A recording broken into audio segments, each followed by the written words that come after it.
विगतका जटिल जटिल परिस्थितिहरू सम्झिएर आत्मबल घटाउनको लागि होइन, आत्मबल बलवान बनेर वर्तमान जिउनका लागि हामीले सम्झनुपर्छ। भविष्यमा के होला कसो होला भनेर सोचेर बसिरह्यौँ भने मस्तिष्कलाई चिन्ता मात्र पैदा हुन्छ। मलाई लाग्छ यो भविष्य भनेकै वर्तमान हो। जब हामीले वर्तमानमा मनलाई शालीन, शीतल र कर्मशील बनाउन सक्यौँ भने भविष्य आफै सुनौलो बहार लिएर आइपुग्छ। यो मेरो नितान्त व्यक्तिगत विचार हो। यहाँलाई कस्तो लाग्छ? हामी भोलिको लागि भनेर दौडधुप तछाड मछाड गरिरहेका छौँ र आजको दिनमा खुसी हुन, शान्त हुन बिर्सिरहेका छौँ। तपाईँले समाजमा यस्तै यस्तै गतिविधिहरू देखिरहनु भएको छ होला। तछाड मछाड केका लागि? भविष्यका लागि। वर्तमानै शान्त भयो भने, वर्तमानै सुख भयो भने भविष्य आफै सुखी भएर आइपुग्छ। कर्म गर्दा गर्दै थकाइ पनि लाग्न सक्छ। कर्ममा हार खानेहरूका लागि, तब कर्मलाई नै पूजा गर्नेहरूका लागि काम गर्दै गर्दा थकाइ लाग्यो भनेर पटक्कै बस्दैनन्। यसलाई पुनः एकपटक सुन्नुहोस्। काम गर्दा गर्दै थकाइ लाग्यो भनेर कर्मलाई पूजा गर्ने पुजारीहरू थपक्क बस्दैनन्। उनीहरू त काम सके पछाडि मात्रै विश्राम लिन चाहन्छन्। काम गर्दा गर्दै थकाइ मार्ने होइन, काम सकेपछि थकाइ मार्ने बिसाउने खोज्न पुग्छन्, जसले कामलाई महत्त्वपूर्ण तरिकाले बुझेको छ र जिन्दगी बाँचिरहेको छ। त्यस्तो जिन्दगी देख्दाखेरि पटक पटक जिन्दगी फर्किकन बाँच्न मन लाग्छ। यस्तै यस्तै स्वभाव लिएर काम गर्दै गर्दाखेरि थकाइ लाग्यो भनेर बिचमा बिसाउने होइन, काम सकिसके पछाडि थकाइ मार्ने बिसाउनेको चौतारी खोज्न लागि पर्नु भएकी महिला उद्यमी हिरा भट्टराईको जिन्दगीका पाइलाका डोबहरू पछ्याउनको लागि आज हामी उहाँको यो उद्योगमा उपस्थित भइसकेका छौँ। मलाई लाग्छ यो कार्यक्रम तपाईँले हेर्दै जाँदाखेरि, यो कार्यक्रमको अन्तिमसम्म हेर्नु भएछ भने, हामीले गरेका कुराकानीमा हो त है भन्ने लागेछ भने हामी ठानेछौँ यो कार्यक्रमले पुरै सफलता प्राप्त गर्न सफल भयो। स्वागत छ यहाँलाई। धन्यवाद। आरामै हुनुहुन्छ? ठिक छ। कसरी बितिरहेछन् दिनहरू? अब दिन यो लकडाउनको समय छ। हजुर। अनि समयलाई चाहिँ व्यवस्थापन गरेर हरेक क्रियाकलापहरू गर्दै अगाडि बढिराखेको छ। यो लकडाउनको समयमा यो परिस्थितिले चाहिँ के सिकायो हजुरलाई? यो समयमा चाहिँ एकदम आत्मनिर्भर बन्न सिकाएको छ। हजुर। सठिक भन्नुपर्दा 3वटा महत्त्वपूर्ण कुराहरू। एउटा आत्मनिर्भर बन्न सिकाएको छ भनेदेखि एउटा चाहिँ आफन्तमा चाहिँ मेलमिलापको लागि र आफ्नो समय के रहेछ भनेर चिन्नको लागि चाहिँ सिकाएको छ महत्त्वपूर्ण। यो समयमा गरेका महत्त्वपूर्ण कर्म के हुने हजुरका? मैले त यो मेरो मिक्सअप छ। हजुर। मेरा कार्यक्रमहरू अहिले यो लकडाउनको समयमा एउटा रेडियो जननी 90.6 को पनि संस्थापक अध्यक्ष भइरहँदाखेरि पहिलाको पेजमा मैले कन्टिन्युस 45 दिनसम्म लकडाउनको 45 दिनसम्मको समयमा चाहिँ विभिन्न सेक्टरको शिक्षा, स्वास्थ्य अनि त्यसपछि सञ्चार, उहाँहरूलाई चाहिँ सुरक्षाकर्मीहरूदेखिबाट लिएर मेयर साहब, अब स्थानीय सरकार, प्रदेश सरकार, केन्द्रीय सरकारसम्म यो इन्टरभ्यू लिने कार्यक्रमहरू गरेँ मैले। यो 45 दिनको पिरियडमा रेडियो जननी 90.6 मा चाहिँ एउटा लकडाउन जननी डायरी भनेर सञ्चालनमा ल्याएका छौँ। त्यसमा चाहिँ निरन्तर 45 दिनसम्म 100 जना व्यक्तिको चाहिँ इन्टरभ्यू लिए। 100 जनाको? हजुर। फर्स्ट काम मेरो चाहिँ अध्यक्ष भइकन पनि त्यसमा निरन्तर लागिरहनु भयो?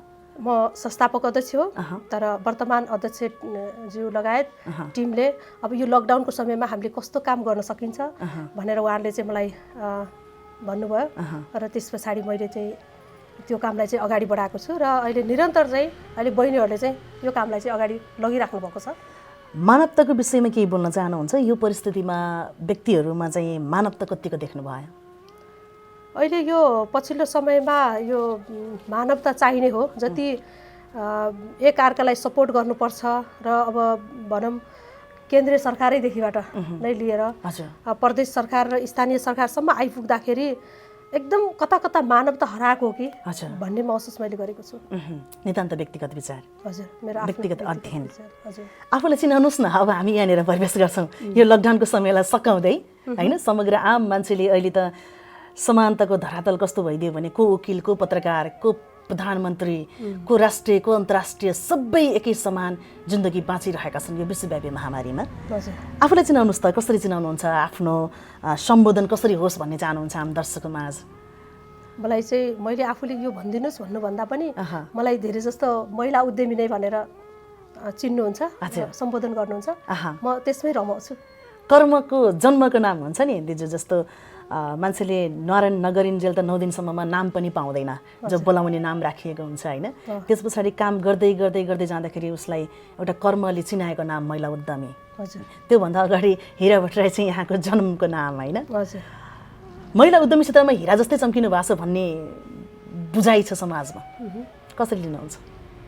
अब उहाँहरूले मूल्याङ्कन गर्नु अलग ठाउँमा हो, हजुर, तर मलाई पनि सानैदेखिबाट एउटा आर्थिक समृद्धिका लागि उद्यमशीलता आजको आवश्यकता भन्ने चाहिँ मेरो एउटा मेन थिम छ। त्यसलाई नै मैले उजागर गर्दै अहिलेसम्म विभिन्न महिला उद्यमीहरूलाई चाहिँ जन्माउनुपर्छ भन्ने खालको मेरो चाहिँ मेन उद्देश्य रहेको छ। सोही अनुरूप म चाहिँ लागिरहेको छु र यसरी भनिराख्दाखेरि मलाई चाहिँ के लाग्छ भने यो महिलाहरू धेरैभन्दा धेरै अहिले पछिल्लो समयमा चाहिँ यो उद्यमशीलतामा आउनु भएको छ, यही नै खुसी लाग्छ मलाई। यो क्षेत्रमा आउनु अगाडिको जिन्दगीको बारेमा थोरै कुराकानी गरौँ न। कहाँ जन्मिनु भयो, कहाँ हुर्किनु भयो सर्टकटमा? हजुर म चाहिँ छिने डाँडा, हजुर छिने डाँडा वार्ड नम्बर 18 थियो, अहिले चाहिँ 14 भएको छ। हजुर र लक्ष्मण कार्की मेरो बुबाको नाम हो भने चन्द्रमाया कार्की मेरो मुमाको नाम हो। मेरो सानो मुमा माया कार्की, मेरो 2 जना मुमा हुनुहुन्छ। हजुर हामी 13 जना छोराछोरी छौँ। 2 जना मुमाहरूले चाहिँ, एकजना मुमाले जन्माए पनि अर्को मुमाले चाहिँ कर्मको लागि 2 जनाले हुर्काउनु भएको छ। 2 जनाको उत्तिकै दायित्व छ। जन्म दिने आमा मेरो चन्द्रमाया कार्की भए तापनि माया कार्कीले पनि मलाई चाहिँ उहाँको दुध पनि खाएको छु र हामीलाई समग्रमा चाहिँ एउटै ग्रुपमा हुर्काउनु भएको छ। एउटा ठुलो परिवार छ, अहिले 107 जनाको परिवार पुगिसकेको छ माइतमा। अरूले जुन रूपमा सम्बोधन गरून्, यति बेला पोखरामा हस्तकलाको क्षेत्रमा धेरै फड्को मारिसक्नु भएको हिरा भट्टराई दिजुको पाइलाका डोबहरूलाई केही मात्रै अध्यायहरूलाई पल्ट्याउने प्रयासमा हामी केन्द्रित रहेका छौँ। कार्यक्रमको यो पहिलो प्रहरकै बीचमा हामी जन्मदिने आमालाई पनि सम्झन चाहन्छौँ, जो ऐँचो पैँचो गरेर पाइँदैन, सापटी मागेर पाइँदैन, किनेर पाइँदैन। ती जन्मदिने आमाहरूको आशीर्वाद हरेक सन्तानहरूको शिरमा सधैँभरि रहिरहन्छ।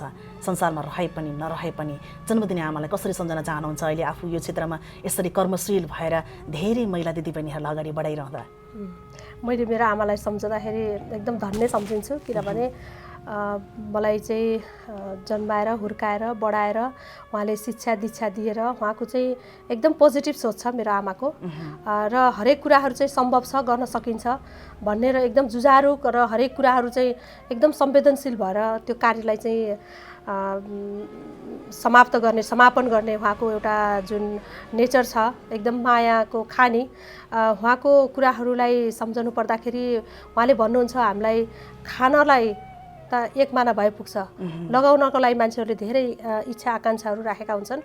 ती कुराहरूलाई हामीले नियन्त्रण गर्दै हामी सबै जे छ त्यसमा रमाउन सक्नुपर्छ, हामी खुसी हुन सक्नुपर्छ। हाम्रो आफ्नो खुसीको लागि भन्दा अर्कोको खुसीलाई हामीले सहकार्य गर्नुपर्छ भन्ने खालका जुन आमाका बाणीहरू सम्झन चाहन्छु। हस्तकलाको क्षेत्रमा बढी मात्रामा यहाँको सामिप्यता रह्यो कति सालदेखि? अब करिब म सानै बच्चैदेखिबाट सामानहरू बनाउनको लागि मलाई एकदमै इच्छा लाग्थ्यो। जब म अमरसिंह स्कुलमा पढ्दाखेरि 8 क्लासदेखिबाट नै ईश्वरी म्याडमले सिकाउनुहुन्थ्यो। यो वस्त्र सिलाइ बुनाइ उहाँको थियो, अनि त्यसमा हस्तकलाका सामानहरू पनि बनाउनुहुन्थ्यो। म जहिले पनि फर्स्ट हुन्थेँ। मलाई त्यस पछाडि नै एकदम इन्करेज भयो कि यो मलाई इन्ट्रेस्टको विषय पनि यही थियो र सफल पनि म यसमै हुँदै गएँ र आफूले जानेको कुरालाई चाहिँ व्यवसायीकरण गर्दाखेरि अनि व्यवसायमा उतार्दाखेरि हामी सफल भइन्छ भन्ने कुरालाई नै मनन गरेर मैले यो मेरो रोजाइको विषय चाहिँ हस्तकला रह्यो र आज यहाँसम्म आइपुगेको छ। यो क्षेत्रमा लाग्दाखेरिको कुनै संयोग हुन्छ नि मान्छेले हरेक व्यक्तिबाट प्रेरणा पाएर उत्प्रेरित भएर जिन्दगीको कुनै टर्निङ पोइन्टलाई चाहिँ पार गरेर यहाँसम्म आइपुगियो भन्ने खालको हुन्छ जुन क्षणलाई सम्झिँदाखेरि जिन्दगीलाई जिन्दगी ठानेर अझ बढी बाँच्न मन लाग्छ? हजुर, मलाई चाहिँ जब मलाई यो मेरो विवाह भयो 43 सालमा, 43 साल वैशाखको 6 गते विवाह भयो। अनि त्यस पछाडि केही वर्षपछि भनौँ 3-4 वर्ष पछाडि मेरो एकदम पोल्यो, स्टोभले पड्केर खाना पकाउने बेलामा यो शरीर पोलिसके पछाडि मैले केही न केही त गर्नुपर्छ मेरो लागि त अब यो एकदम मरेरै बाँचेको समय थियो। मेरो आफ्नो लागि त म बाँचिसकेँ, अब मेरो यो जिन्दगी चाहिँ बोनसको जिन्दगी हो। म अब आफ्नो खुसीको लागि भन्दा पनि अर्को साथीहरू भनौँ अरू दिदीबहिनीहरूको लागि म केही गर्छु भन्ने प्रण लिएर चाहिँ म यो हस्तकलामा अझै व्यावसायिक रूपमा म हुमिएको हो। स्टोभ पड्किएर आफ्नो शरीरलाई चाहिँ पुरै रूपमा जलिरहँदाखेरि त्यति बेलाको अवस्थालाई सम्झेर त्यो प्रेरणाले जिन्दगी रह्यो भने सप्तको रहँदो रहेछ भन्ने लागेर नै लाग्नु भयो? हजुर, अब बल्ल जिन्दगी बुझियो त्यस पछाडि। हजुर। कति वर्ष भयो त्यो क्षण? 28 वर्ष। 28 वर्ष। त्यति बेला मनमा कस्तो कस्तो खालको कुराहरू बित्थ्यो? ला अब म मरिहालेँ भने मैले त केही पनि गरेको रहेनछु भन्ने खालको हुन्थ्यो त्यो बिरामीको अवस्थामा भने। अनि बाँचिसकेपछि त हो म थुप्रै म त एकदम नयाँ जिन्दगी पाएँ, अब म केही गर्छु भनेर बल्ल काम गर्ने चाहिँ मेरो होस खुल्यो। र अर्कोको लागि आफ्नो लागि भन्दा पनि अरू उद्यमीहरूलाई अब महिला उद्यमीहरूलाई जगाउँछु, गऱ्यो भने जे पनि सक्छ गर्नुपर्छ भन्ने खालको कुराहरू चाहिँ मलाई त्यहाँबाट अझ बढी आफ्नै जिन्दगीले प्रेरणा दियो। हजुर। जिन्दगी के रहेछ? सङ्घर्ष। सङ्घर्ष चाहिँ सङ्घर्ष भनेको चाहिँ अति अब सङ्घर्ष हो जिन्दगी भनिरहँदाखेरि एउटा रमाइलो पल पनि हो। हामीले कसरी जिउने त यो हाम्रै हातमा हुन्छ जिन्दगी। जिन्दगीलाई हामीले कसरी परिभाषा गर्ने यो आफ्नो सोचमा फरक पर्छ। जिन्दगी म कसरी जिउने हो, मेरो जिन्दगीलाई कसरी लिएर जाने हो भन्ने खालको कुराहरू आफूले नै रोज्नुपर्छ। जिन्दगीको प्रसङ्गलाई जोड्दै जाउँला। हजुर। आम दर्शकका लागि पनि त्यो प्रष्ट थाहा हुन्छ आफ्नो जिन्दगीलाई मान्छेलाई जब जब मृत्युको दिनहरू तोकिँदै जान्छ नि त्यस पछाडि जिन्दगीलाई अझ बढी बाँच्न मन लाग्छ भनेर धेरै तथ्य र धेरै सार्वजनिक रूपमा आफ्नो जिन्दगीलाई बाँचिरहेका व्यक्तिहरूको अध्ययनबाट पनि प्रष्ट हुन्छ। त्यही जस्तो अहिले यो विश्वव्यापी महामारीमा पनि मृत्युसँग मान्छे बढी डराइरहेका छन्। अब के हुने हो कसो हुने हो भन्ने टाइपको। यसमा फेरि पनि जाउँ थोरै पद्मावतीको पनि कुरा गरौँ। विशेष गरेर हिरा भट्टराई दिजु र पद्मावती हस्तकला उद्योग एक आपसमा सम्बन्धित चर्चामा आएका नामहरू हुन् पोखरामा। सम्भवतः भलै यो राष्ट्रिय र अन्तर्राष्ट्रिय स्तरमा पनि यहाँले पहल गरिरहनु भएको छ, पुर्याइरहनु भएको छ। पद्मावतीको कुरा गरौँ न। पद्मावती हस्तकला उद्योगले के गर्छ? पद्मावती हस्तकला उद्योगबाट चाहिँ हामीले विभिन्न किसिमको महिला उद्यमीहरूलाई कस्तो खालको ट्रेनिङ उहाँहरूले चाहनुहुन्छ, उहाँले के जान्नुभएको छ। पहिला चाहिँ दिदीबहिनीहरू यहाँ आउनुहुन्छ, मैले के गर्न पाए हुन्थ्यो भन्नुहुन्छ। तर चाहिँ उहाँभित्र के छ भन्ने कुरा उहाँ आफूहरूले पत्ता लगाउनुहुन्न। हामीले उहाँहरूलाई खोजी गर्छौँ, उहाँहरूसँग कुरा गर्छौँ र उहाँले के जान्नुभएको छ त्यो उहाँलाई चाहिँ बेसिक नलेज भएको दिदीबहिनीहरूलाई चाहिँ त्यसैलाई त्यही नलेजमा एडभान्स तालिमहरू दिएर अनि यो र मेटेरियलहरू चाहिँ उहाँहरूलाई दिएर अनि सामानहरू उत्पादन गर्न लाउँछौँ। सुरुमा कति सालबाट सुरुवात भयो पद्मावती हस्तकला उद्योग? यो विधिवत तरिकाबाट हामीले दर्ता गरेर 63 सालबाट नै स्टार्ट गरेको हो। र एउटा मैले सुरुवात गर्दाखेरि पहिला सानो एउटा व्यवसाय सुरु गर्दाखेरि राजोस भन्ने फिर्का फिर्का छ है, राजोस भन्ने फिर्काबाट एउटा फिर्काबाट स्टार्ट गरेको यो उद्यमशीलता अहिले थुप्रै भइरहेको छ। फिर्काबाट सुरुवात गर्दाखेरि त्यति बेला हजुर एक्लै हुनुहुन्थ्यो? म एक्लै थिएँ। त्यति बेला के चाहिँ सोच आउँथ्यो यसलाई यो ठाउँसम्म पुर्याउँछु, यो बिल्डिङमा यसरी यो उद्योगको रूपमा स्थापना गर्छु भन्ने सोच नै टार्गेट गर्नुभएको थियो कि गर्दै जाउँ हेरौँ न त भन्ने थियो? वास्तवमा यो 63 सालमा मैले यो सामानहरू चाहिँ उत्पादन गरेर बेच्न लिएर जाँदाखेरि अनि पोखरा उद्योग वाणिज्य सङ्घमा पनि म आबद्ध भएँ। उद्योग वाणिज्य सङ्घमा पोखरा उद्योग वाणिज्य सङ्घमा महिला उद्यमी विकास उपसमितिको संयोजक भएर मैले 5वटा कार्यकाल व्यतीत गरेँ। त्यहाँ पनि धेरै ठुलो सिकाइ रह्यो। अनि मैले त्यो सामानहरू उत्पादन गरिसके पछाडि त्यहाँ मेला लाग्यो। अनि मेला चाहिँ हामीले नै आयोजना गऱ्यौँ कि महिला उद्यमीले पोखरा उद्योग वाणिज्य सङ्घमा। तत्कालीन अध्यक्ष हुनुहुन्थ्यो त्यति बेला राजेन्द्र लालचन दाइको पालामा एउटा कृषि र हस्तकलाको भनेर हामीले त्यही हलमा सानो एउटा राख्यौँ, मेला राख्यौँ। अनि त्यसपछि त्यहाँको स्टाफ हुनुहुन्छ सरिता ताम्राकार। अनि त्यसपछि उहाँले बहिनीले के भन्नुभएको थियो भने दिदी यसको नाम के राख्ने हो, तपाईँका यी सामानहरू कुन उद्योग राख्ने, प्रमाणपत्र केमा दिने भन्नुभयो। ला के गर्ने होला, कसरी राख्ने होला, ल पद्मावती राख्नुहोस् भनेर भने मैले। अनि त्यसपछि पद्मावती हस्तकला उद्योग नै स्थापना गरियो। पहिला सामान उहाँ राखेर अनि प्रमाणपत्र लिइसक्यो, सर्टिफिकेट लिइसक्यो, तर अनि पछि बल्ल दर्ता गरेर होइन एउटा उद्योगमै सञ्चालन गरेर उद्योगमा नै स्थापना गरेर गर्नुपर्छ भन्ने खालको कुरो 3-4 वर्ष जति काम गरिसके पछाडि बल्ल 63 सालमा चाहिँ उद्योग दर्ता गरेको। अनि उद्योग दर्ता गरिसकेपछि एकदम व्यावसायिक रूपमा चाहिँ यसलाई लिएर जाँदाखेरि अनि विभिन्न दिदीबहिनीहरूलाई ल सिप सिक्न आउनुहोस् भन्ने देखिबाट हामीले यहाँ स्थापना गऱ्यौँ। र 66 सालमा मेला गरियो, महिला उद्यमी मेला। तीजको अवसरमा मेला गर्दाखेरि दिदीबहिनीहरूले आफैले उत्पादन गरेका सामानहरू यहाँ स्टल लगाएर बेचिराख्दाखेरि त्यति बेला किन्नको लागि पनि अब ग्राहकहरू आउनुभयो। अनि उहाँहरूलाई ग्राहकहरू आइसके पछाडि महिला उद्यमी मेला 2066 सालमा तीजको अवसर पारेर अब तीजमा धेरै दिदीबहिनीहरू नाच्ने गाउने रमाउने गरेर मात्रै हिँड्नुहुन्थ्यो। तर चाहिँ एउटा मेला गर्दाखेरि कस्तो हुन्छ भने उहाँहरूले जानेको सिपहरू चाहिँ अरू दिदीबहिनीहरूलाई पनि सिकाउन र देखाउन पाइयो। त्यसले गर्दाखेरि पनि त्यस पछाडिबाट झन् धेरै फड्को मारेको चाहिँ मैले महसुस गरेको छु। सम्भवतः लाग्छ त्यति बेला 2066 सालमा तीज गीतलाई पनि उद्यमशीलतामा गर्नुपर्छ भनेर यहाँले पहिलोपटक गर्नुभएको थियो। हजुर हो है, हामीलाई पनि त्यो प्रश्न थाहा छ। यस अर्थमा पनि त्यस पछाडिका दिनहरूमा त यहाँ स्वत महिला उद्यमी विकास उपसमितिमा आबद्ध त रहनुभयो र धेरै दिदीबहिनीहरूको प्रशंसाको पात्र पनि बन्नुभयो र विगतलाई बिर्सनु हुँदैन भन्ने हाम्रो मान्यता हो। किन भन्दा विगतलाई टेकेर नै वर्तमानको मूल्याङ्कन गरिन्छ र वर्तमानका कर्महरूले पनि भविष्यलाई सुन्दर बनाउने हो। यस अर्थमा हामीले विगतका कर्महरूलाई पनि आज पल्टाइरहेका छौँ र कार्यक्रमको सुरुवातमा भनिरहेको छु विगतलाई सम्झेर तडपिनका लागि होइन, कमजोर बन्नका लागि होइन, सम्झनै छ भने दुःखका क्षणहरू किन सम्झनु, सुखका क्षणलाई सम्झेर खुसी हुनको लागि हो वर्तमान। यस अर्थमा आज हामीले यो गफ गरिरहेका छौँ। पद्मावती हस्तकलाले दिदीबहिनीहरूको लागि त गर्छ होइन, अहिलेसम्म यहाँबाट गरेको एउटा त्यस्तो गजबको उदाहरण छ जो अरूको लागि प्रस्तुत गर्दाखेरि ए हो त है भन्ने खालको लाग्न सकोस्, यो चाहिँ गर्यो, यस्तो खालको व्यक्तिलाई चाहिँ उद्धार गर्यो या त सपोर्ट गर्यो, प्रेरणा दियो भन्ने टाइपको कुनै त्यो सबै सिकेकाहरू मध्येमा उत्पादितहरू मध्येमा पनि यो चाहिँ छ है भन्ने खालको अनुकरणीय? हजुर, यसमा चाहिँ छन् थुप्रै। अब हामीले 4वटा त पद्मावती अवार्ड पनि दिइसकेका छौँ। नमुना आमा समूहमा हामीले यो जलकुम्भी झारको ट्रेनिङहरू लिएर गयौँ र त्यहाँ उत्पादन गरिराख्दाखेरि फर्स्ट सेकेन्ड थर्ड भनेर अनि सान्त्वना भनेर हामीले 4 जनालाई पुरस्कृत गरेका थियौँ।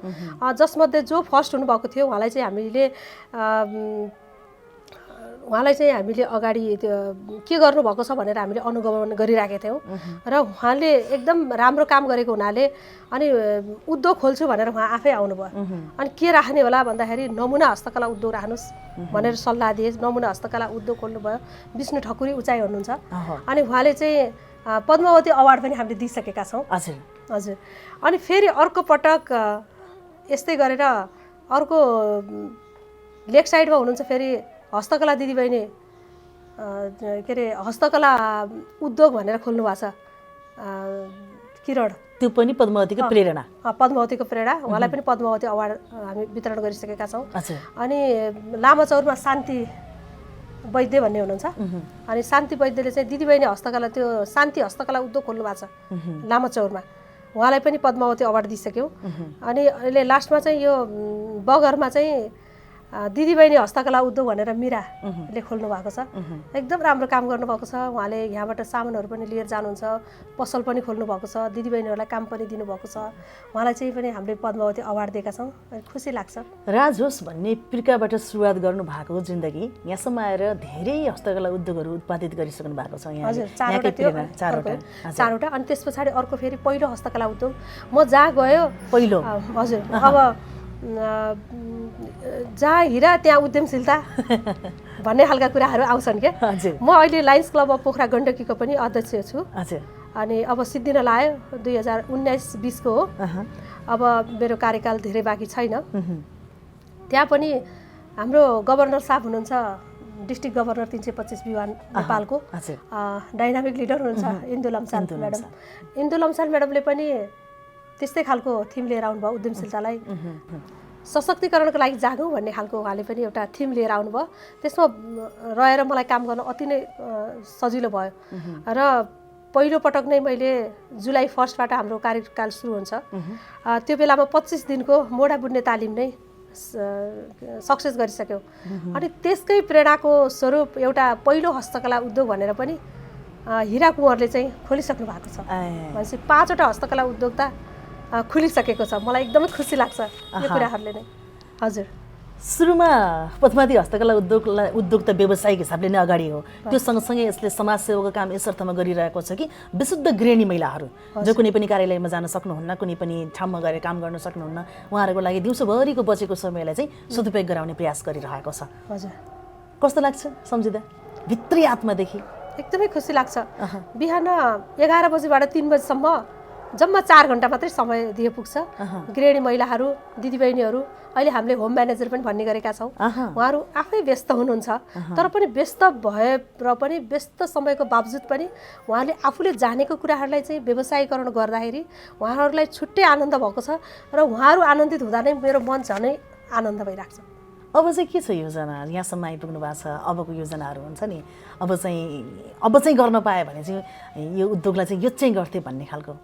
वास्तवमा यो समयले ल्याउने कुरा हो हजुर, होइन? अब यो समय नै बलवान रहेछ, हाम्रो त हातमा केही पनि छैन। प्राकृतिकले जे दिन्छ त्यो छ राम्रो, जो त्यो मान्दैन राम्रो, समाज अबुझ हो त्यो त्यसैको नराम्रो भन्ने जुन भनाइ छ नि, यसलाई चाहिँ मनन गर्दै अब समयले के ल्याउँछ त्यही अनुसार नै चल्न सक्नुपर्छ, पाइला चल्दै चलाउन सक्नुपर्छ। यसरी नै हामी अगाडि बढ्ने हो र यही गर्छु यसै गर्छु भन्ने खालको कुराहरू चाहिँ अहिले भन्नु पर्दाखेरि मलाई के लाग्छ भने धेरैभन्दा धेरै दिदीबहिनीहरू उद्यमशीलतामा लाग्नको लागि मैले कसरी हुन्छ मैले प्रेरणा दिनलाई चाहिँ मेरा कहिल्यै पनि म हिचकिचाउने छैन। मेरा पाइलाहरू यसैमा अगाडि बढ्नेछन्। कतिजना हुनुहुन्छ अहिले यहाँ यही पद्मावती हस्तकला उद्योगभित्रै एउटा कर्म गर्नको लागि कर्मशील हातहरू कतिजना हुनुहुन्छ? एकदम अप्रत्यक्ष रूपमा त हामीसँग दर्जनौं दिदीबहिनीहरू हुनुहुन्छ। प्रत्यक्ष रूपमा हामी चाहिँ 7जना हुनुहुन्छ। क्यान्डल उद्योग पनि हामी सञ्चालन गर्छौँ। अनि त्यसपछि यो पसल भयो, सबै गर्दाखेरि 7जना हुनुहुन्छ। अब यो अहिले त यो लकडाउनको समय छ होइन, यस अर्थमा पनि हामीले यो विषयवस्तुलाई उठान गर्नुपर्छ।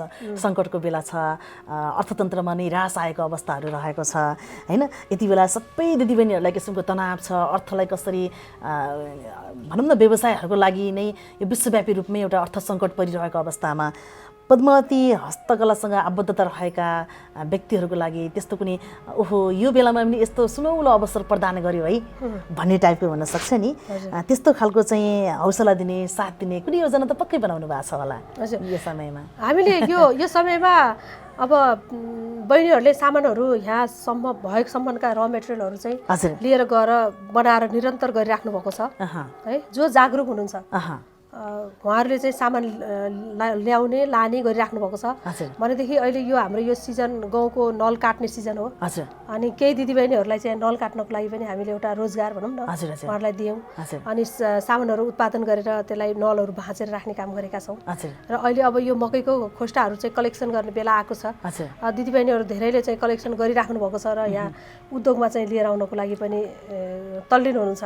आम दर्शकलाई भनिदिनुहोस् न, यति बेला देशदेखि प्रदेशसम्म यो हजुरको यो वक्तव्य र यी बाणीहरू सुनिरहनुहुन्छ होइन, उहाँहरूको लागि अझै पनि लकडाउन कहिलेसम्म लम्बिन्छ, या त खुल्छ या त सहज हुन्छ या त असहज हुन्छ, र पनि ती परिस्थितिहरूलाई पार गर्दै बसिरहनु भएको दिदीबहिनीलाई यो सिजनमा चाहिँ ल है पद्मावती हस्तकलामा चाहिँ यो चाहिँ अवसर छ, यो चाहिँ गर्न सक्नुहुन्छ भन्ने के जान चाहन्छ सन्देश? तत्कालीन यो अहिले तुरुन्तै भइरहेको के अरे सम्भावना के छ भनेदेखि थुप्रै मकैहरू बारीहरूमा मकै छन्, त्यो मकैका खोस्टाहरूलाई कलेक्सन गरेर राख्नु होला र पद्मावती हस्तकलामा तपाईँहरूले चाहिँ दिनुहोस्।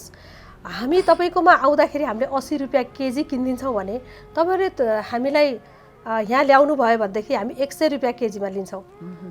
यो सामानहरूले थुप्रै किसिमको अब यहाँ देखिराख्नु भएको छ यस्तो मोडाहरू बनाउन मिल्छ, चकटीहरू बनाउन मिल्छ। चकटी चाहिँ हामी बस्नको लागि मात्रै हामी प्रयोजन गर्दैनौँ, त्यसलाई चाहिँ फेरि बोर्डहरू लेख्नको लागि पनि प्रयोगमा ल्याउने गरेका छौँ। अनि ब्यागहरू बनाउन सकिन्छ, हरेक कुराहरू बनाउन सकिन्छ खेरा गएका सामानहरूलाई चाहिँ सही सदुपयोग गरेर। र अहिले हेरिराख्नु भएको दिदीबहिनीहरूलाई चाहिँ म दर्शक दिदीबहिनीहरूलाई म के भन्न चाहन्छु दाजुभाइहरूलाई भने हामी खाली हात नबसौँ। हाम्रै हातभित्र पैसा छ, हामीसँग हातमै पैसा छ। हामी कुनै पनि बहानाबाजी गरेर लकडाउन छ यहाँ त्यहाँ भनेर नबसौँ, किनभने खाने मुखलाई जुङ्गाले छेक्दैन, हामीलाई काम गर्नलाई चाहिँ केहीले पनि छेक्दैन। यो समयले झन् हामीले यो एकदम यसलाई समस्या परेको छ भनेर लिन्छन् नि, म त यसलाई चाहिँ यो त अवसरको रूपमा लिइरहेको छु। अवसरको रूपमा लिनुपर्छ। कर्म गर्ने व्यक्तिहरूले असहज परिस्थितिलाई पनि सहज बनाइदिन्छन्। सहज रूपमा हामीले लिनुपर्छ, ग्रहण गर्नुपर्छ। अघि मैले भनिहालेँ नि होइन, अत्यन्तै राम्रो प्रस्तुति। प्राकृतिकले जे दिन्छ त्यही छ राम्रो। हामीले त प्राकृतिकले अब बाहिर पानी परेको छ भने ला घाम लगाइदियो हुन्थ्यो भन्यो भने हाम्रै मन पिरोलिन्छ क्या, पिरोलिन्छ। घाम लाग्यो भने नि घामकै जाति मान्नु पर्यो, पानी पर्यो भने पानी परेकै राम्रो। जिन्दगी पनि त्यही हो, कहिले खुसी आउँछ कहिले आँसु आउँछ। अनि जो त्यो मान्दैन समझ अबुझ हो त त्यसैको नराम्रो भनेपछि प्राकृतिकले दिन्छ जे दिन्छ त्यही छ राम्रो, जो त्यो मान्दैन राम्रो समझ अबुझ हो त्यो त्यसैको नराम्रो भनेको के हो त नि भन्दाखेरि हामीले जस्तो समयमा पनि त्यस्तै किसिमको कामहरू गरेर अनि आफूलाई चाहिँ आफ्नो जीवनलाई चाहिँ चलायमान गराउनुपर्छ। यसै पनि भन्छन् नि धर्मगुरुहरूले चाहिँ जिन्दगी भनेको एउटा गतिलो वरदान हो, भगवानको स्वरूप हो होइन। यो वरदानलाई चाहिँ बुझ्नेहरूले चाहिँ यसलाई अझै बढी ठुलो वरदानको रूपमा लिन सक्छन् र कसैले जिन्दगीलाई अभिशापको रूपमा पनि सोच्न सक्छन्। त्यो उहाँको जिन्दगीको हिँडाइको कुरा। अहिले लकडाउनको समयमा यो जे हुन्छ एउटा हुन्छ नि, म त भन्ने गरेको छु घर भत्किन्छ बन्नको लागि, पर्खाल भत्किन्छ बन्नको लागि। अहिले यो जुन यो कोरोनाको यो महामारी आइरहेको छ नि, यो एकदमै यो राम्रो हुनको लागि भइरहेको छ। तर हामी सचेत हुनुपर्छ, सजग हुनुपर्छ, लापरवाही गरेर हिँड्नु हुँदैन। तर आफ्नो घरभित्रको कामहरूलाई चाहिँ एकदमै सजगताको पूर्वक चाहिँ हामीले टाइमलाई क्यालकुलेसन गरेर अगाडि बढ्नुपर्छ, समय खेर फाल्नु हुँदैन भन्छु म। नेपालमा त सम्भवतः यो पोखराको सन्दर्भलाई लिएर हेर्दा त यहाँ त प्रत्यक्ष रूपमा प्रभावित भइहाल्ने हुने भयो यहाँको यो हस्तकला उद्योगबाट। र यो सँगसँगै नेपालभरि र अन्तर्राष्ट्रिय स्तरमा यसको बजार माग कस्तो छ? यसको अहिले यो पछिल्लो समयमा धेरै राम्रो माग छ। हजुर। र हाम्रो यही लोकल भनौँ न लोकल जनमानसमा पनि अब यो हस्तकलाको चाहिँ धेरै कुराहरू चाहिँ अहिले पछिल्लो समयमा उहाँहरूले बुझिराख्नु भएको छ। र लकडाउनले पनि अहिले मान्छेहरूलाई के सिकाएको छ भनेदेखि यो त पहिलाकै कुराहरू अहिले आएको छ के, दोहोरिएर आएको छ। अब घरबाट बाहिरबाट आउँदाखेरि कपडाहरू खोलेर अब बाहिरबाट आएको हात खुट्टा धुने अनि कपडा फेरेर घरभित्र बस्नुपर्छ भन्ने खालका कुराहरू। अब खाना खाँदाखेरि सट्ट लाएर किचनहरूमा चाहिँ त्यो गोबरले लिप्ने पहिलाका कुराहरू होइन, त्यो कति राम्रो छ, त्यो कीटाणुहरू नआओस् भनेर हो। अनि खाना खाँदाखेरि सट्ट अब हाम्रो बुवाहरूलाई हामी सानो हुन्थ्यो, बुवाहरू पिर्कामा सट्ट बस्नुहुन्थ्यो र अनि तल खाना खान थाल्दाखेरि त्यो पानीले सट्ट रेखो हाल्नुहुन्थ्यो क्या, पानीले सिन्चेर पानीले सट्लकै गरेर यो कीटाणुहरू नआओस् भनेर आफ्नो खानेकुराहरू ल्याएर ठ्याक्कै चढाएर दिनुहुन्थ्यो, त्यहाँ कीटाणुहरूले त्यही खाओस्, त्यो आफ्नो थालमा प्रवेश नगरोस् भन्ने हो नि त। त्यसरी बुझेर ल्याउँदाखेरि यी धेरै कुराहरू छन्। अब अहिले यो सबै अर्ग्यानिक खानुपर्छ भन्ने खालका कुराहरूदेखिबाट लिएर यी पहिलाका कुराहरू फेरि दोहोरिएर आइरहेका छन्। संस्कार र संस्कृतिलाई यदि गौण तरिकाले अध्ययन, सूक्ष्म तरिकाले अध्ययन गर्ने हो भने त्यहाँभित्रको तपाईँ यति बेला नेपाल प्लस टिभीमा कार्यक्रम पाइला हेरिरहनु भएको छ। हरेक मान्छेका जिन्दगीका पाइलाका डोबहरूलाई पछ्याउने प्रयासमा केन्द्रित रहेका छौँ। एकजना सिङ्गो मान्छेको जिन्दगीलाई त कसरी अध्ययन गर्न सकिएला र पनि जिन्दगीका त्यस्ता पानाहरू हुन्छन् पुरै अध्यायभित्र जुन एउटै पानाले जिन्दगीलाई काया पलट गरिदिन सक्छ। हरेक कार्यक्रममा भन्ने गर्छु मैले, मान्छेका 100 गुणले कोही पनि प्रख्यात भएका हुँदैनन्, मान्छेका एउटै गुणले गर्दाखेरि ती व्यक्तिहरू चर्चामा आएका हुन्छन्। सफलता हुन्छ र नै असफलता हुन्छ, अग्लो हुन्छ र नै होचो हुन्छ, दुःख हुन्छ र नै सुख हुन्छ, धन हुन्छ र नै गरिब हुन्छ, अर्थात् यसलाई यसरी भनौँ गरिबहरू हुन्छन् र नै धनीहरूको महत्त्व हुन्छ, असफलता हात पारेकाहरू हुन्छन् र नै सफल भएकाहरूले म त सफल भए भनेर विजय जुलुस निकाल्न पाउने हुन्। र उचाइ नाप्नका लागि पनि धरातलबाट फिता प्रयोग गर्नुपर्छ, त्यसको उचाइ कतिसम्म छ भन्नका लागि। यस्तै अध्यायहरूलाई पल्टाउने प्रयासमा आज हामीसँग महिला उद्यमी हिरा भट्टराई हुनुहुन्छ। उहाँको जिन्दगीका केही बोधहरूलाई, केही अंशहरूलाई मात्रै पल्टाउने प्रयास गरिरहेका छौँ। पद्मावती हस्तकला उद्योगको विषयमा बोलिरहेका थियौँ। यसको विश्व बजारमा सहभागिता हुन सकेछ कि सके छैन? यो चाहिँ अप्रत्यक्ष रूपमा त लगिराख्नु भएको छ। हजुर। हामीले चाहिँ डाइरेक्ट पठाएको छैनौँ। हजुर। नेपालमा पोखरामा त यसको चर्चा भयो नै, पोखराभन्दा बाहिरका जिल्लाहरूमा पनि कस्तो छ माग? र या त यहाँको त्यो उत्प्रेरणामूलक उद्यमशीलताका लागि उत्प्रेरणामूलक सहभागिता पोखराका धेरै वडाहरूमा त सम्पन्न गरिसक्नु भएको छ। यहाँ सञ्चार उद्यमी पनि हुनुहुन्छ। रेडियो जननी पोखरामा पहिलोपटक महिलाहरूद्वारा सञ्चालन गर्नुपर्छ भनेर ल्याउनु भएको थियो। भलै म सत्य छु भने जननी जागरण अभियान भनेर पनि यहाँहरूले यो उद्यमशीलतालाई सँगसँगै जोडेर पोखराका वडाहरूमा सञ्चालन गरिसक्नु भएको छ। कस्तो छ प्रतिक्रिया? एकदमै राम्रो छ। अनि जिल्लामा पनि, हाम्रो छिमेकी जिल्लामा पनि ट्रेनरहरू पठाइदिनुहोस् भनेर हामीले पठाइरहेका छौँ। हजुर हजुर, त्यसको सफलता चाहिँ कन्टिन्यू चलिरहेको नै छ।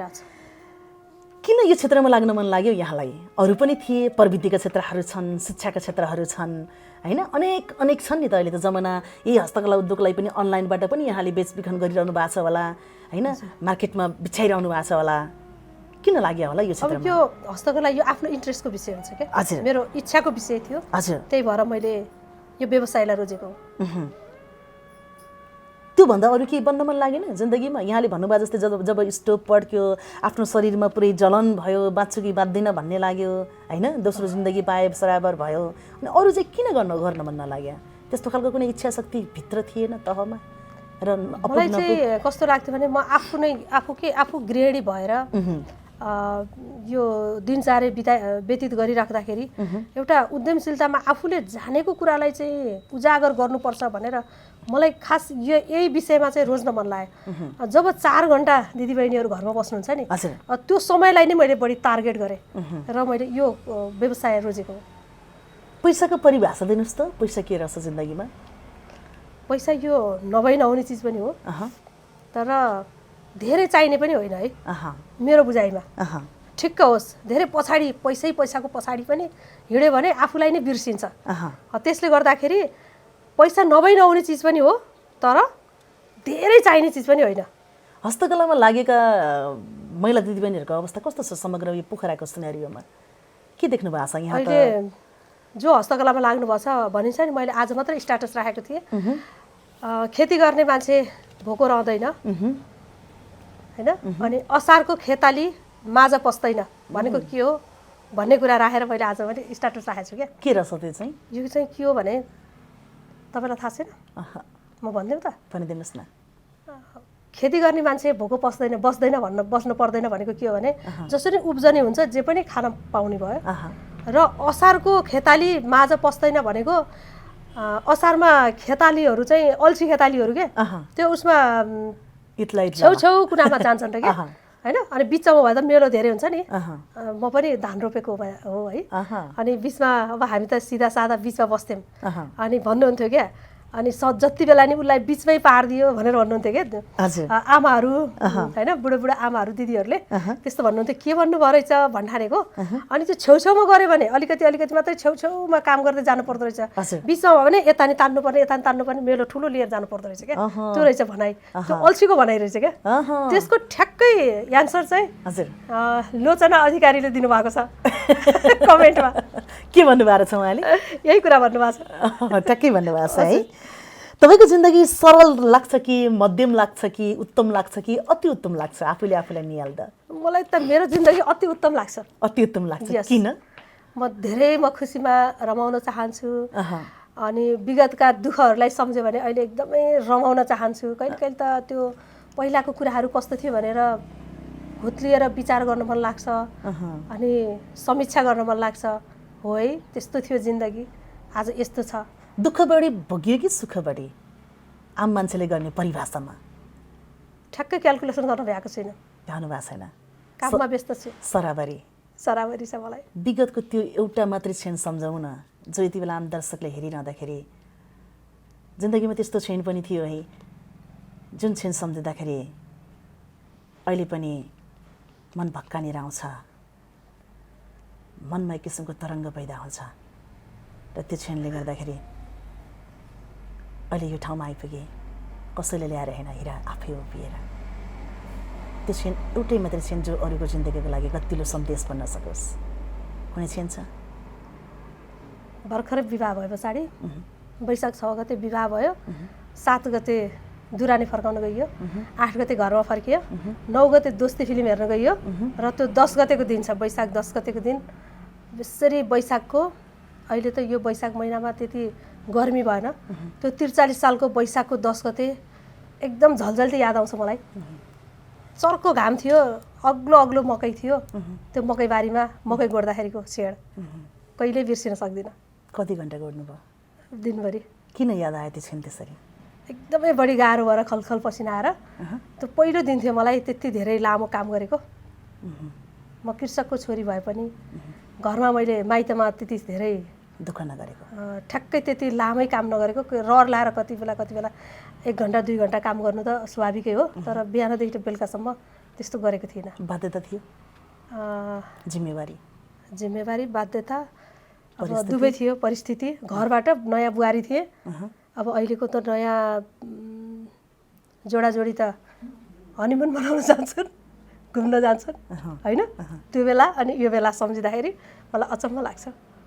त्यसैले एउटा पाठ सिकायो परिश्रमको पाठ सिकायो यस अनि त्यसपछि कन्टिन्युस भयो काम गर्नलाई लगातार भयो त्यो दिन जस्तो दुःख भोलिपल्ट पर्सिपल्ट भएन बानी पर्यो यस्तै यो जिन्दगी गर्नुपर्छ भन्ने लाग्यो तर गाई भैँसी पालिराख्दाखेरि अलि पछाडिको समयमा पसलहरू पनि गऱ्यौँ अनि गोठलाई चाहिँ कोठा बनाइदिएको गोठलाई कोठा बनाएर 350 रुपियाँमा भाडामा दिएर एउटा गोठमा चाहिँ बारेर 2टा कोठा राम्रै बन्यो 350 रुपियाँमा भाडामा दिएर अनि 700 रुपियाँमा महिनाको आउँथ्यो त्यसको दुध र दही किनेर खाइयो पसल थियो बच्चा सानो थियो श्रीमान कलेज जानुहुन्थ्यो समय थिएन त्यसले गर्दाखेरि मैले त्यो जुक्ति निकालेर त्यहाँबाट स्टार्ट गरेको सानैबाट उद्यमशीलताको बिउ रोप्नु भएको रहेछ हैन कसरी भाडाबाट स्टार्ट गरेँ कसरी पैसामा कन्भर्ट गर्ने अनि त्यस पछाडि रासन दुकान गर्दाखेरि बँदेलहरू पाल्यो बङ्गुर पाल्यो त्यो चिउराहरू पहिला त 100 केजीको जुटको बोरामा चामल आउँथ्यो अनि त्यो बेचिसक्दाखेरि लास्टमा अलिकति बिग्रिन्थ्यो पिठो चामल चिउरा बिग्रिन्थ्यो त्यसलाई टकटकाएर दिनको लागि अब फाल्न पनि मनहत लाग्थ्यो अनि बँदेल पाले पछाडि अनि 60 केजीको बँदेल 6 महिनामा तयार हुन्थ्यो अनि त्यसको 6 महिनामा 6000 रुपियाँ पर्थ्यो 6000 रुपियाँमा 1 तोला सुन आउँथ्यो 1 तोला सुन किनिहाल्थ्यो ल्याएर अनि ट्याक्क बनाउँथ्यो सुन अब अहिले 80-85 हजार कति पुगिसक्यो है भनेपछि त्यही बेलाबाट एउटा पैसालाई कसरी चलाउने हैन कसरी चाहिँ इन्कम हुने माध्यमहरू अपनाउने भन्ने लक्षण चाहिँ त्यो रहरले गरायो परिस्थितिले गरायो या त तपाईको जुक्तिले मैले एउटा जुक्ति पनि भन्नु पर्यो किनभने एउटा फालेर मलाई सानैबाट फाल्न मन लाग्दैन के हरेक कुराहरू चाहिँ अब जस्तै अब यही हस्तकलाको सामानहरू फालिएका सामानहरूलाई नै कलेक्सन गरेर युज गरेर हामीले यो बनाएको छ नि त सामानहरू तपाई यति बेला कार्यक्रम पाइला हेर्दै हुनुहुन्छ यिनै जिन्दगीको परिभाषा व्यक्त गर्नेहरूका जिन्दगीका अध्यायहरूलाई पल्ट्याउने क्रममा आजको यो बसाइमा हामी यहाँ उपस्थित भइरहेका छौँ पोखरामा हस्तकला उद्योगलाई व्यापक रूप बनाउनुपर्छ त्योभन्दा बढी मात्रामा हस्तकलामा उत्प्रेरणा जगाउनुपर्छ भनेर लगभग नेपाल प्लस टेलिभिजनको मेन थिममा नै म्याच हुन सफल भएको छ यसलाई यसरी पनि म प्रस्ताउन चाहे हामीले पोखराबाट नेपाल प्लस टिभी एउटा उत्प्रेरणामूलक रेडियो हो कृषिको रेडियो हुन्छ शिक्षाको रेडियो हुन्छ र उद्यमशीलताको रेडियो हुन्छ भने उत्प्रेरणा जगाउने टेलिभिजन किन हुन सक्दैन भनेर हामीले लकडाउनको यो सन्दर्भमा पनि हरेक व्यक्तिलाई उत्प्रेरणा जगाउने प्रयासमा केन्द्रित भइरहेका छौँ आज हिरा भट्टराई हामीसँग हुनुहुन्छ हामी कार्यक्रमको अन्तिम प्रहरतिर आइपुगेका छौँ उहाँका जिन्दगीका केही अध्यायलाई मात्रै पल्ट्याउने प्रयास गरिरहेका छौँ जुन क्षण सम्झिँदाखेरि अत्यन्तै जाँगर चल्छ जिन्दगीको यो अहिलेको यो उमेरसम्म आइपुग्दाखेरि जुन क्षण सम्झिँदाखेरि हरेक क्षणहरू हुन्छन् तपाईँ जतिका व्यक्तिहरूले पक्कै पनि त्यसलाई मूल्याङ्कन गरेर राख्नुहुन्छ जुन क्षण सम्झिँदाखेरि अहिले पनि जाँगर आइरहन्छ कि सम्झिँदाखेरि त्यो क्षण बताइदिनुहोस् न मलाई त त्यो जब रेडियो जनानी 90.6 महिलाद्वारा सञ्चालित र महिला मात्रै कार्यरत रेडियो हो हजुर यसमा चाहिँ हामीले पहिलो आवाज उद्यमशीलताका लागि दोस्रो आवाज स्वतन्त्रताका लागि र तेस्रो आवाज समानताका लागि भन्ने उद्घोषका साथ यो रेडियोलाई चाहिँ स्थापना गरेका हौँ र त्यो रेडियोमा चाहिँ पहिलो आवाज उद्यमशीलताको लागि भनेर घन्किरहँदा र धेरै दिदीबहिनीहरूले चाहिँ त्यहाँ त्यो रेडियोमा चाहिँ प्रस्तोता भएर काम गरिरहँदा मलाई एकदमै जोस जाँगर आउँछ अझै उत्साह आउँछ र यो गरे सकिन्छ भन्ने खालको कार्यक्रम पनि रेडियोबाट चाहिँ मैले जुन हामी रेडियो चाहिँ विधिवत तरिकाबाट समुद्घाटन गऱ्यौँ त्यो पिरियडदेखिबाट 1 वर्षसम्म मैले कार्यक्रम गरे सकिन्छ भनेर सफल उद्यमीहरूका कथालाई चाहिँ त्यो कार्यक्रम चाहिँ सञ्चालन गरेको थिएँ। यस्ता खालका कार्यक्रमहरू सम्झिराख्दाखेरि मलाई एकदमै अझै उत्साह र उमङ्ग र जाँगर लाग्छ। जाँगर चलिरहन्छ। हजुर। यसै पनि यहाँलाई हेर्दाखेरि आफैले मूल्याङ्कन गर्नुहोस् भन्नुभएको छ।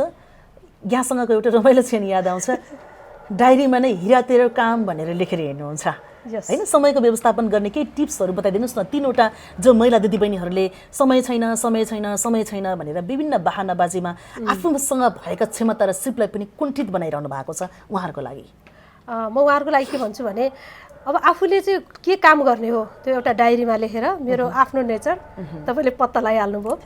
हिरा तेरो काम भनेर मैले लेख्छु। राति साँझ रातिमा भोलि मैले यो गर्नु छ, यो काम छुटाइरहेको छु, यो गर्नै पर्ने काम छ भनेर मैले ठ्याक्कै डायरीमा टिपेपछि अनि त्यो भोलिपल्ट गर्छु मैले।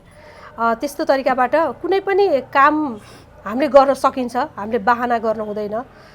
गर्छु भनेपछि गरिहाल्नुपर्छ। पानी परे पनि घाम लागे पनि जस्तो सिचुएसनमा पनि हामीले त्यो काम चाहिँ गर्छु भनेर गर्नुपर्छ। एउटा कुरा समय चाहिँ एकदम बगेर जान्छ, बगेर गएको समयलाई चाहिँ फर्केर आउँदैन, त्यो खेर गएको समय चाहिँ फर्केर आउँदैन। त्यो कारणले गर्दाखेरि सही सदुपयोग गर्नुपर्छ समयलाई, समयको सही सदुपयोग गर्न जान्नुहोस् भन्न चाहन्छु। र आफू भलो जगतै भलो, अनि आफूले त्यो सोच्नुपर्छ कि मैले यो गर्न सक्छु, यो सम्भव छ, असम्भव केही छैन भन्ने कुरालाई मनन गरेर अनि अरूलाई पनि इन्करेज गर्दै मेरो लागि मात्रै, मेरो खुसीको लागि मात्रै काम नगर्ने भने अर्कोको खुसीको लागि काम गर्यो भने आफ्नो खुसी अटोमेटिक आउँछ। मैले दिनमा कमसेकम 1 जना व्यक्तिलाई हँसाउन सकौँ, आफूले मैले यो गर्छु भनेर दृढ विश्वास लिएर काम गर्नुपर्छ। असम्भव केही पनि छैन, त्यो गर्न सकिन्छ। र आफूले यो गर्छु भनेर टार्गेट गरेको कामलाई चाहिँ पानी परे पनि घाम लाए पनि कुनै बहानाबाजी नगरिकन त्यो कामलाई चाहिँ सक्सेस गर्नुपर्छ आफू सफल हुनको लागि। त्यो अर्को कुरा भयो भने अर्को म अन्तिममा म यहाँलाई के भन्न चाहन्छु भने आफू दृढ विश्वासका साथ, आत्मबलका साथ आफूले काम गर्नुपर्छ, त्यही नै भन्न चाहन्छु। आफ्नै इच्छा शक्ति भएको र आफूलाई इच्छा भएको काम गरियो भने सफल भइदिन्छ। सफल भइन्छ एकदम 100%। यहाँको जिन्दगीबाट पाठ के सिक्न सकिन्छ त? आफूले जे जानेको छ त्यो कुरालाई चाहिँ व्यवसायीकरण गर्नुपर्छ। अब अर्कोको सिको गऱ्यो भनेदेखि आफ्नो स्पेसल कुराहरू, आफ्नो ओरिजिनल कुराहरू चाहिँ गुम्छ के, त्यही भएर आफ्नो पहिचानै गुम्छ। अर्कोको देखावटी गर्दै हिँड्ने होइन, अर्कोको सिक्ने नक्कल नगरौँ। अर्कोको नक्कल गऱ्यो भने आफ्नो सक्कलै उड्छ के। त्यसले गर्दाखेरि आफ्नो सक्कल बचाउनको लागि आफ्नै क्रिएसन हुनुपर्छ। यहाँको परिवार होइन, जो श्रीमानको साथ सहयोगले यहाँसम्म आउनु भएको छ होइन, आफ्नो श्रीमानको लागि सम्झनुहोस् त के भन्न चाहनुहुन्छ? कतिको साथ दिनुभएको छ यो उद्यमी बन्नको लागि? एउटा महिलाले घर व्यवहार धानिकन बाहिर पनि भ्याउनु पर्ने हुन्छ। मैले त मेरो श्रीमानलाई त साँच्चै भगवान हुन्छन् भने मेरो श्रीमानै हो भगवान। उहाँ त मेरै लागि जन्मिनु भएको जस्तो लाग्छ क्या मलाई। हरेक कुरा इन्करेज होइन, यो गर्न सक्छौ, वो आज म यो कार्यक्रममा जान मन लाग्छ नि, वो झ्याउ लाग्छ, होइन जाऊ जानुपर्छ भन्ने त्यो हरेक पोजिटिभ कुराहरू छन्। हरेक कुराहरू बिरामी हुँदा औषधि खुवाउँदा हजुर नै डक्टर हो भन्छु म। हरेक श्रीमान श्रीमतीहरूको जोडी यस्तै बनोस् भन्नका लागि चाहिँ एउटा श्रीमान श्रीमतीको जोडी कालान्तरसम्म सँगै मिलेर अगाडि बढ्नको लागि के चाहिँ हुनुपर्दो रहेछ? विश्वास हुनुपर्छ एकदम। एकले अर्कोलाई चाहिँ विश्वास गर्न सक्नुपर्छ। शङ्काको भावना गऱ्यो भने त झगडा भइहाल्छ नि होइन। एकले अर्कोलाई विश्वास गर्नुपर्छ, एकले अर्कोलाई बुझ्नुपर्छ। पछिल्लो समयमा घरमा श्रीमती हुँदा हुँदा श्रीमानहरू बाहिर, घर श्रीमान हुँदा हुँदा श्रीमतीहरू बाहिर होइन, यो यहाँले कसरी विश्लेषण गर्नुहुन्छ? नितान्त व्यक्तिगत राखेको मात्रै अपेक्षा गरिरहेको छु। समग्रमा उहाँहरूको जिन्दगीप्रति हाम्रो कुनै पनि आपत्ति होइन, र पनि समाज नबिथलियोस् र प्रत्येक श्रीमान श्रीमतीको सम्बन्ध राम्रो होस् र उहाँहरूको जिन्दगीलाई नै राम्रो होस् भन्नका खातिर यो प्रश्न सोधिरहेको छु। उहाँहरूले आफ्नो जिन्दगी नबुझेर उहाँलाई बोयफ्रेन्ड भने पनि आफ्नै श्रीमानलाई भन्नु पर्यो क्या होइन, साथी भने पनि आफ्नै श्रीमानलाई गर्नु पर्यो, एकदम रमाइलो पनि श्रीमानसँगै गर्नु पर्यो, व्यवहारिकता पनि श्रीमान नै ल्याउनु पर्यो। सर्वे सर्वा मेरो श्रीमान हो भनेर त्यो नारीले सम्झिन्छन् भने त्यो एकदमै मिल्यो। अनि श्रीमानले पनि मेरो श्रीमती मेरो साथी पनि मेरै श्रीमती हुन्, गर्लफ्रेन्ड पनि मेरै श्रीमती हुन्, श्रीमती पनि मेरै श्रीमती हुन् भन्ने खालको सम्झेर व्यवहार गर्यो भनेदेखि त्यो कहिल्यै पनि हुँदैन। यो एकअर्कामा विश्वास हुँदैन नि जब। अनि यहाँ मैले इन्टरभ्यू लिने क्रममा पनि धेरै दिदीबहिनीहरूसँग मैले रेडियोबाट पनि इन्टरभ्यू लिएँ, के गर्दै हुनुहुन्छ तपाईँहरू त खुब रमाइलो छ है, अहिले त श्रीमान पनि घरमै, तपाईँ पनि घरमै, रमाइलो भएछ होला, रमाइलोसँग दिन बिताउनु भएछ होला भनेर भन्दाखेरि के भन्नुहुन्छ, के गर्ने हेर्नु म्याडम यस्तो बेहाल छ, यसो श्रीमान एकछिन घरमा फुर्सद छैन, कसैले हामीलाई साथ नदिने, मलाई साथ नदिने, नितान्तै म त किचनमै सुतम जस्तो भएछ भन्नुभयो क्या एकजना महिलाले, नाम चाहिँ नभनिराखौँ।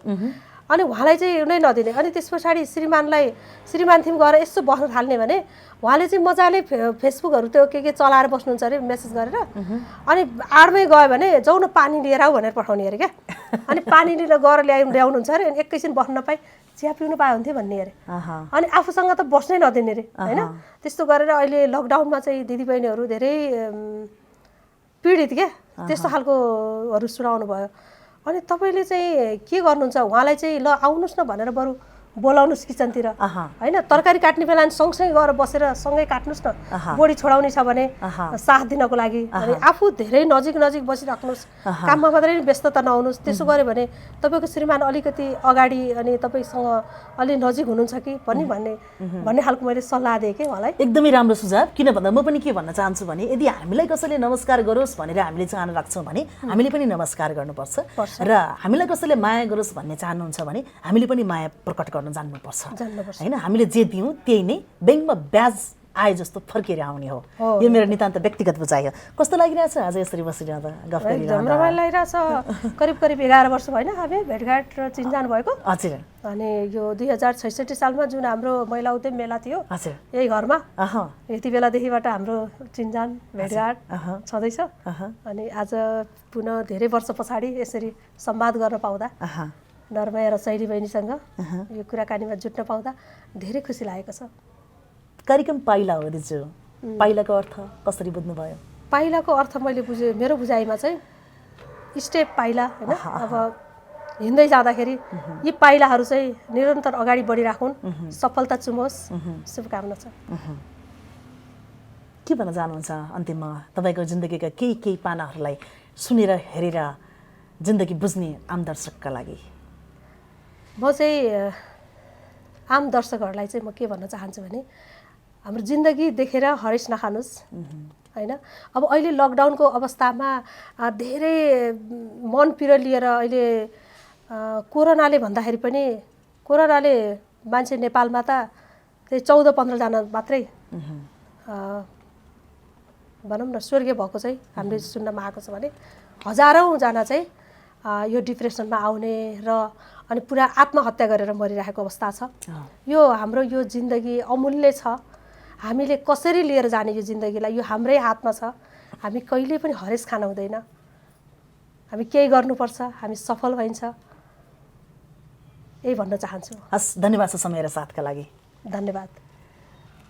कार्यक्रम पाइला हेर्दै हुनुहुन्छ र पाइलामा आज हामीले महिला उद्यमी, सञ्चार उद्यमी हिरा भट्टराईका जिन्दगीलाई अध्ययन गर्ने प्रयास गऱ्यौँ। भनिन्छ नि मान्छेले शरीरको भोक मेटाउनको लागि खाना खाए पुग्छ भने मस्तिष्कको भोक मेटाउनको लागि अध्ययन चाहिन्छ, अध्ययन। यसर्थमा यो महामारी लकडाउनको सन्दर्भ रहेको छ, कोरोना भाइरसको सङ्क्रमणमा दिन गुज्रिरहेका र जिन्दगी यस्तै हो, धिक्कार छ, अब समय के होला भनेर निराशा भएका दिदीबहिनीहरूको लागि हामी भन्न चाहन्छौँ, हरेक चुनौती र सङ्घर्षका पाइलाहरूमा अवसरको खोजी गर्न सक्नुपर्छ। यो सन्देश दिन चाहन्छु र आजको बसाइबाट पनि हामीले यही नै निष्कर्ष निकाल्न सक्यौँ। कार्यक्रम हेर्दै हुनुहुन्छ, कार्यक्रम मन पर्यो भने नेपाल प्लस टिभीलाई लाइक, कमेन्ट र सब्सक्राइब गर्न नबिर्सनुहोस्। तपाईँको माया, तपाईँको साथ, तपाईँको सद्भाव हामीलाई निरन्तर चाहिन्छ। अन्तिममा भन्न चाहन्छु, तपाईँ जुन क्षेत्रमा दिलो ज्यान लगाएर लागिरहनु भएको छ नि, त्यो क्षेत्रमा आँधी आओस्, हुरी आओस्, बतास चलोस्, अभाव होस्, भोकै बस्नुहोस्, तपाईँको जिन्दगीका पाइलाहरू कहिले पनि नडगमगाउन्। निरन्तर निरन्तर निरन्तर रूपमा कर्ममा लागिरहनु भयो भने एक दिन त्यो सुनौलो बिहानी तपाईँलाई ताज पहिर्याउनको लागि उपस्थित भइरहनेछ। म त आफ्नो जिन्दगीलाई नितान्त आफ्नो व्यक्तिगत आत्मसन्तुष्टिको लागि काम गर्ने मान्छे, तपाईँलाई आजको यो बसाइका कुराकानी मन पर्लान् नपर्लान्सँग मलाई कुनै विषयमा सरोकार रहँदैन। नितान्त आजको यो बसाइमा म आत्मसन्तुष्टि भएको छु। तपाईँले पनि आत्मसन्तुष्टिको लागि काम गर्नुहोस्। तपाईँको जिन्दगी 100% सफल रहनेछ। आजको यस कार्यक्रममा मलाई क्यामेरामा सपोर्ट गर्नुहुने अनिता घिमिरेसँगै नेपाल प्लस टिभी युनिट आज्ञा चाहन्छ। नमस्कार।